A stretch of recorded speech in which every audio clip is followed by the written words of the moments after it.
ইন্নাল্লিল্লাহ। বাকরুদ্ধ শোক প্রকাশ করার ভাষা নেই। ঈদের দিন সন্ধ্যায় চুলায় রান্না হচ্ছিল খাসির মাংস। ক্ষুধার্ত ১৫ বছরের ছেলেটি বারবার মাকে বলছিল, তাড়াতাড়ি রুটি দাও, মাংস দাও।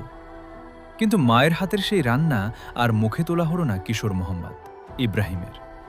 বাড়ির পাশে দুই পক্ষের সংঘর্ষের শব্দ শুনে বের হতেই শেষ হয়ে গেল তার জীবন, আর সেই সাথে নিভে গেল ঈদের সব আনন্দ। হৃদয় বিদারক এই ঘটনাটি ঘটেছে কক্সবাজারের টেকনাফ উপজেলার সাবরাং ইউনিয়নের হারিয়াখালী এলাকায়। নিহত ইব্রাহিম স্থানীয় বাসিন্দা শামসুল আলমের ছেলে। মা বাবার বিচ্ছেদের পর সে মায়ের সাথেই থাকত। স্বজনরা জানান, ঈদের দিন দুপুরে অন্যের বাড়িতে কোরবানির পশু জবাই ও মাংস প্রস্তুতের কাজে গিয়েছিলেন মা ও ছেলে। কাজ শেষে তারা ৩ কেজি গরুর মাংস পান।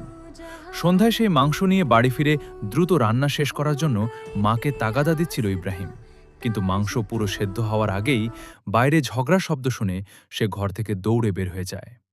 স্থানীয় সূত্রে জানা গেছে, ঈদের দিন বিকেলে হারিয়াখালী সড়কের ৩ নম্বর ব্রিজ এলাকায় কয়েকজন তরুণের কথা কাটাকাটি হয়, যা রাতে সংঘর্ষে রূপ নেয়। দুই পক্ষের পাল্টাপাল্টি ধাওয়া ও ইটপাটকেল নিক্ষেপের ঘটনা দেখতে গিয়ে মারধরের শিকার হয় ইব্রাহিম।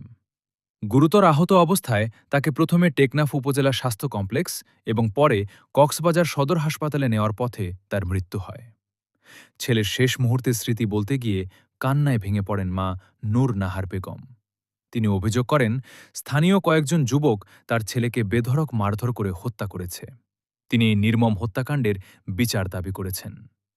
টেকনাফ মডেল থানার পুলিশ জানায়, পূর্বশত্রুতার জেরে দুই পক্ষের এই সংঘর্ষের ঘটনা ঘটে। এ ঘটনায় ইতিমধ্যে রবিউল আলম নামের এক তরুণকে গ্রেপ্তার করা হয়েছে এবং অন্যদের গ্রেপ্তারের চেষ্টা চলছে। নিহত কিশোরের মরদেহ ময়নাতদন্তের জন্য কক্সবাজার সদর হাসপাতালের মর্গে পাঠানো হয়েছে।